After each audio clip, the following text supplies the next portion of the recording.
The morning Harlan Voss called his 3 sons into his office, the lake outside was perfectly still. It was the kind of quiet that only happens in late October in Ontario, when the tourists have gone home and the geese have already left, and the town of Muskoka feels like it belongs only to the people who were born there. Harlan stood at the window for a long moment before he turned around. He was 61 years old, and he had built everything in this room, the desk, the company, the view, with his own hands and 30 years of decisions that had cost him more than most people ever knew. His sons were seated across from him, all 3 of them. Connor, the oldest, 38, already checking his phone. Brendan, 35, leaning back in his chair with his arms crossed, like he was waiting for a meeting he hadn't wanted to attend. And then there was the youngest Miles, 31, sitting quietly near the window, watching his father's face. Harlan set 3 plain envelopes on the desk, no logo, no letterhead. Just 3 white envelopes with their names written in his handwriting. "Before I give you these," he said, "I want to say something." Connor looked up from his phone. "I've been thinking about what I'm going to leave behind." Harlan didn't sit. He never sat when he said things that mattered. Not the company, not the money. "I've been thinking about whether I actually did my job." Brendan shifted in his chair. "Dad, if this is about the quarterly review, it's not about the quarterly review." Silence. "Your mother and I had a plan for how to raise you," Harlan said. "And then she died, and I had to raise you alone, and I made choices I thought were right. I gave you everything I didn't have when I was young. Good schools, safe neighborhood. You never worried about rent or groceries or whether there'd be heat in January." He paused. "I've been wondering lately if that was a gift or a mistake." Miles was still watching him. The other 2 were very quiet now. Harlan picked up the envelopes and handed one to each of them. "There's $200 in each one," he said, "cash. I want you to leave tomorrow morning. No credit cards, no access to your accounts. I've spoken to the bank, it's already arranged. Your phones will still work for calls, but I've had your digital payment apps suspended. $200. 2 weeks. You can go anywhere you want, but you come back here on the 14th. Connor opened his envelope immediately. He looked at the bills like they were a curiosity. $200. $200. "Dad, I have a mortgage." Your mortgage payments are automated." I checked. Harlan looked at all 3 of them. "I'm not trying to punish you. I'm trying to know who you are. And I think the only way to do that, the only honest way, is to see what you do when the name Voss doesn't open any doors." Brendan let out a short laugh, not a warm one. "So this is a test. Call it what you want. And if we don't go?" Harlan looked at his middle son for a long moment. "Then I'll have my answer anyway." Connor left the next morning at 7. He drove his own car to the edge of town, then remembered he couldn't use his card at gas stations, turned around, and came back to ask if the $200 included gas money for the drive out. Harlan told him it did. He drove to Toronto. That was Connor's instinct. Go to the city, find someone he knew, figure it out from there. He had friends in Toronto, colleagues. A woman named Priya he'd gone to university with, who now ran a consulting firm downtown. He pulled up outside her building before he remembered that calling in a favor was exactly the kind of thing his father was watching for. He sat in his car for 40 minutes. Then he drove to a motel on the edge of Scarborough and paid $63 for one night. He had $137 left. 2 weeks stretched out ahead of him like a sentence. Connor was not a man who had ever been described as humble. He knew this about himself. He had built a life on competence and confidence, and a very specific kind of charm that worked well in boardrooms and not always at kitchen tables. He was Harlan Voss's oldest son, and he had spent 38 years knowing what that meant in Muskoka. People held doors. Waitstaff remembered his order. His calls got returned. In Scarborough, nobody knew who he was. He found a diner the next morning and ordered the cheapest breakfast on the menu and sat there for 2 hours because it was warm, and his motel checkout was at 11. The woman behind the counter, heavy-set, maybe 50, hair pulled back, moving like someone who had been on her feet since 5, refilled his coffee 3 times without him asking. "You waiting for someone?" she said, not unkindly. "No," Connor said. "Just thinking. You can think here as long as you want," she said. "Long as you tip decent." He laughed. It surprised him. The laugh came from somewhere real. He left her $12 on a $9 meal and spent the rest of the morning walking, which was something he hadn't done without a destination in years. He passed a community center with a sign in the window. "Volunteers needed, Tuesday and Thursday, food bank sorting, 9 a.m. He stood outside for a while. Then he went in.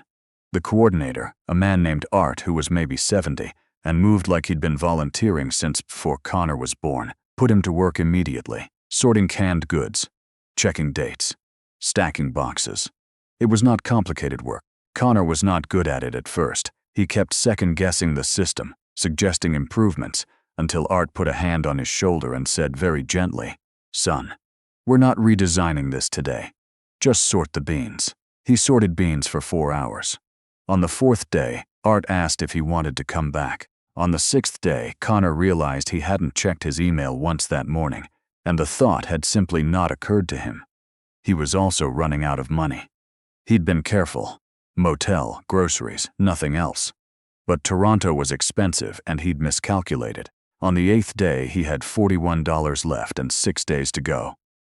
He lay on the motel bed that night and stared at the ceiling and tried to remember the last time he had genuinely not known what he was going to do next. He couldn't. He thought about his father. He thought about the way Harlan had looked at all 3 of them across that desk. Not with disappointment exactly, but with something more complicated. Something like longing. The next morning he went back to the food bank and asked Art if there was any paid work he knew of. Anything at all. And Art pointed him toward a loading dock 2 streets over that needed day labor. Connor worked 3 days carrying boxes and stacking pallets for $15 an hour, cash.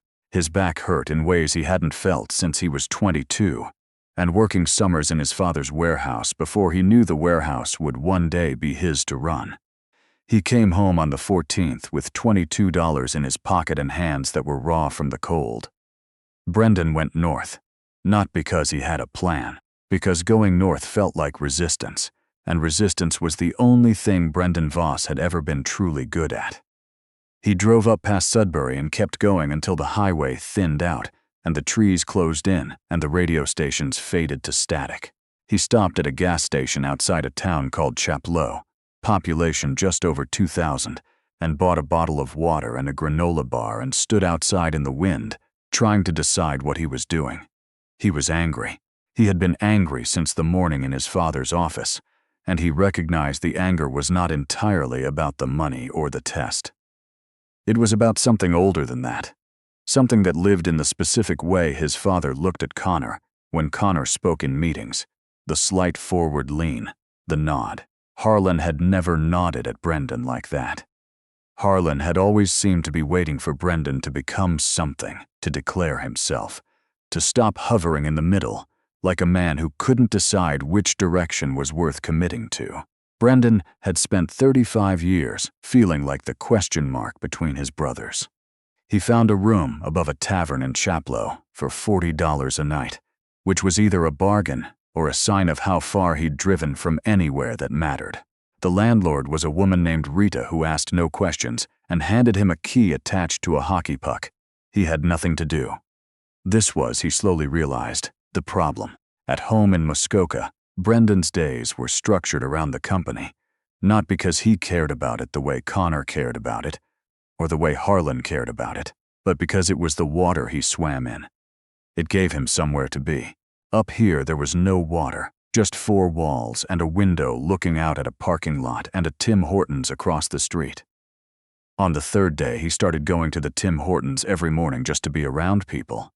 He sat at the same corner table. He started recognizing faces. The older man who came in at 7 and read the paper, the 2 women who talked for an hour every morning before their shift at whatever they went to after. Nobody talked to him at first. Then one morning a kid, maybe 19, 20, dropped a full tray of food and stood there looking at it like he might cry, and Brendan got up without thinking and helped him pick it up. Just that. Knelt down and started picking up napkins and an overturned cup. "Thanks," the kid said. "No problem," Brendan said. The kid's name was Cormac. He was working 2 jobs, living with his uncle, trying to save enough to take an electrical apprenticeship program in the spring. He talked fast and laughed easily, and seemed to have no defenses at all, just an open-faced willingness to tell you exactly where he stood. Brendan found himself at that Tim Hortons table for 2 hours that morning. He went back the next day, and the day after. Cormac's uncle ran a small contracting operation and needed an extra body for a week, insulating a hunting camp 40 minutes up a logging road. No skills required, just hands and a willingness to work in the cold. Brendan said yes before he'd thought about it. He spent 4 days in insulation and cold air, and the company of 3 men who worked without talking much and ate lunch out of thermoses, and judged a person entirely by whether they showed up and did what they said they'd do. No pedigree, no company name, no context that Brendan was used to. He showed up. He did the work. On the last night before he drove back south, Brendan sat in his room above the tavern and wrote a letter to his father. Not on his phone, he found a notepad in the desk drawer and a pen that still worked and wrote it by hand. He didn't send it. He folded it and put it in his jacket pocket. It was the first time in years he had said anything to his father that wasn't in a meeting. Miles did not go far. He drove to Kingston, 2 hours east, because Kingston was a city he'd always liked. The limestone buildings, the lake, the students moving in their purposeful clusters through streets that felt lived in. And because $200 in Kingston lasted longer than $200 in Toronto.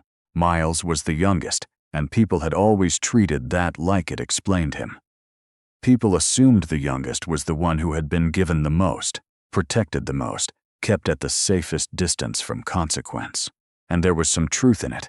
By the time Miles was growing up, their father was already successful enough that money was simply ambient, like air conditioning. You didn't notice it until it stopped. But Miles had made his own decisions. He had a job, a real one, not inside his father's company, at an architecture firm in Barrie. He had a small apartment. He paid his own rent. He had been doing this for 4 years and had never asked his father for money, and had told Connor once that he didn't see why that should be remarkable, and Connor had looked at him like he'd said something philosophical. He didn't think he needed the test. He also didn't say this to his father. He found a hostel in Kingston for $32 a night. A real hostel, with bunk beds and shared bathrooms and a common room where people came and went at strange hours, and nobody asked anyone's last name. He hadn't stayed in a place like this since a solo trip through British Columbia at 24. He had forgotten how immediately it leveled things. On the second morning, he was making coffee in the common room, and a woman at the table was reading something on her phone and crying quietly and trying not to. He didn't say anything. He poured 2 cups of coffee and put one beside her without comment and went back to leaning against the counter. After a minute, she said, "Thank you." Her name was Dorothea, and she was 63. And she was in Kingston because her son lived here, and she had come to see him.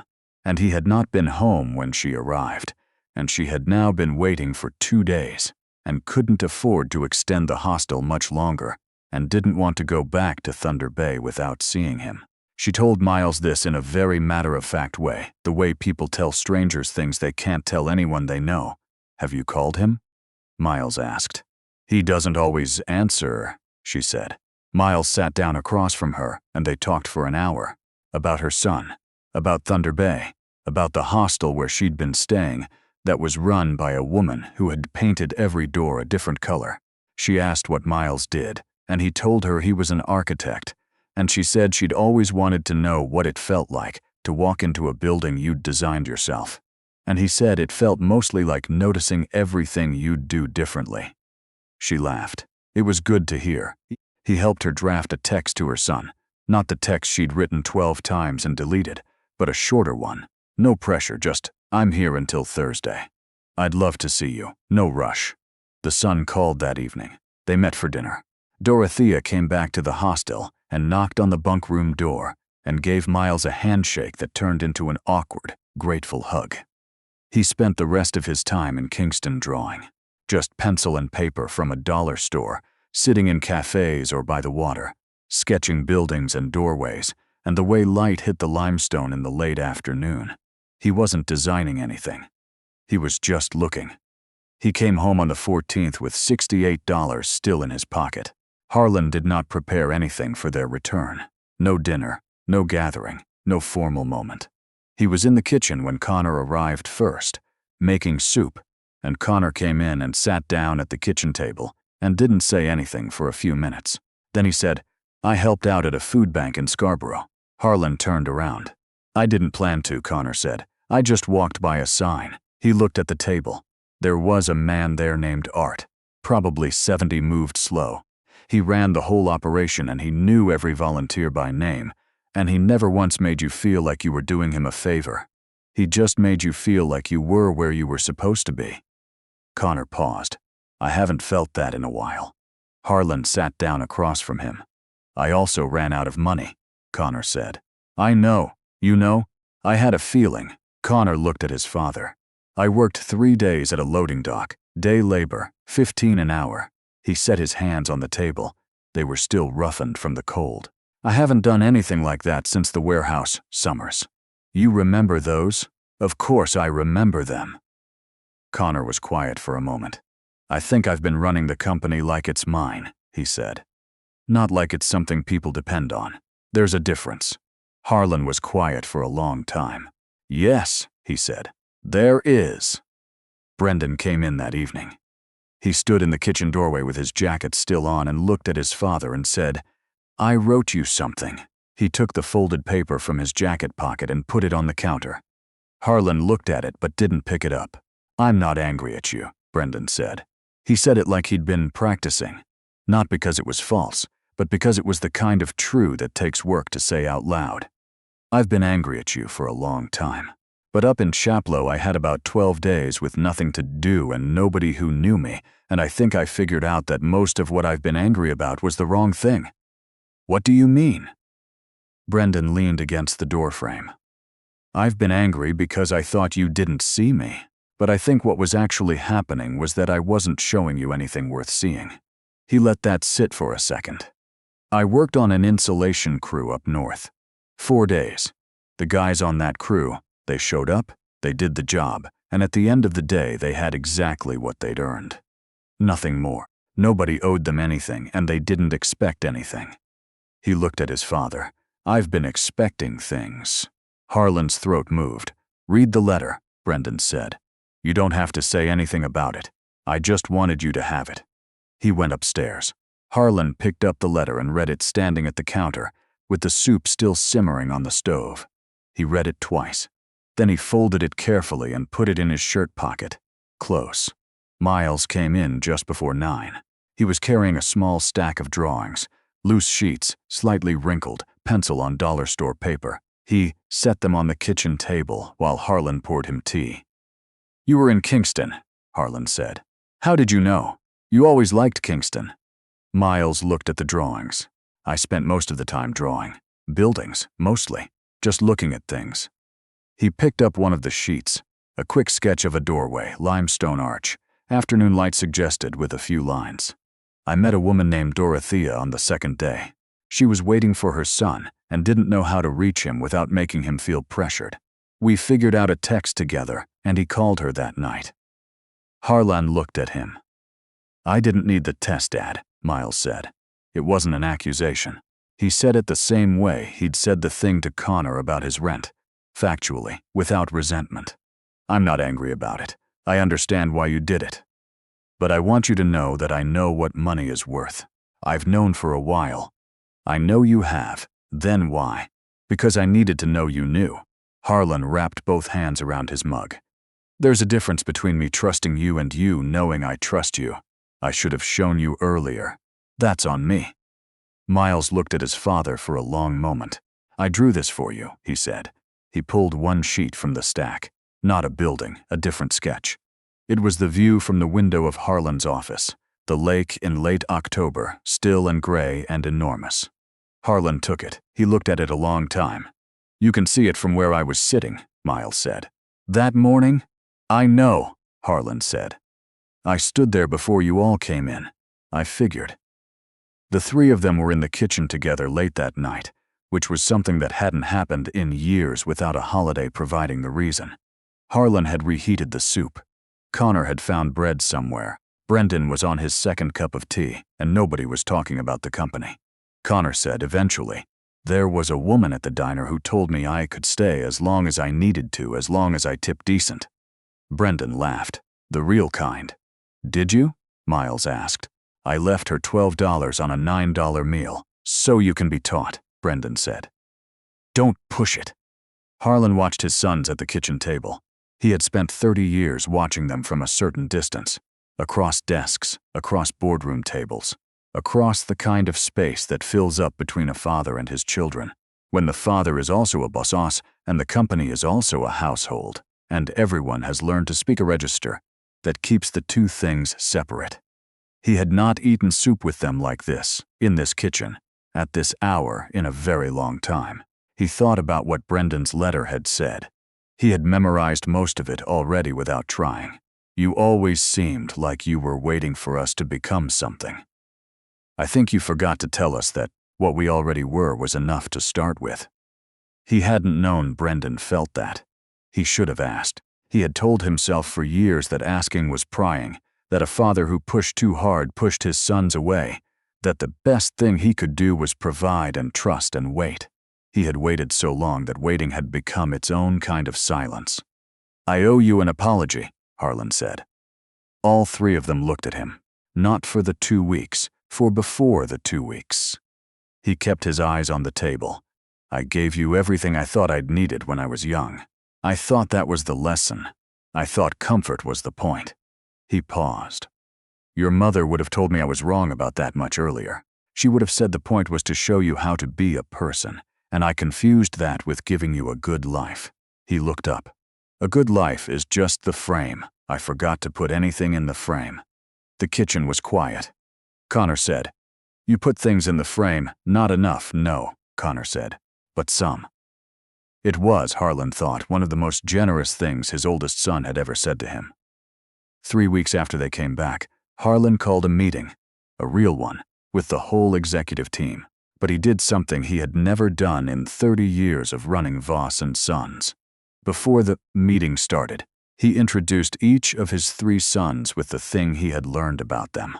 He said Connor had spent 3 days doing day labor in Scarborough and come back with his hands roughened and a different understanding of what the word depend meant.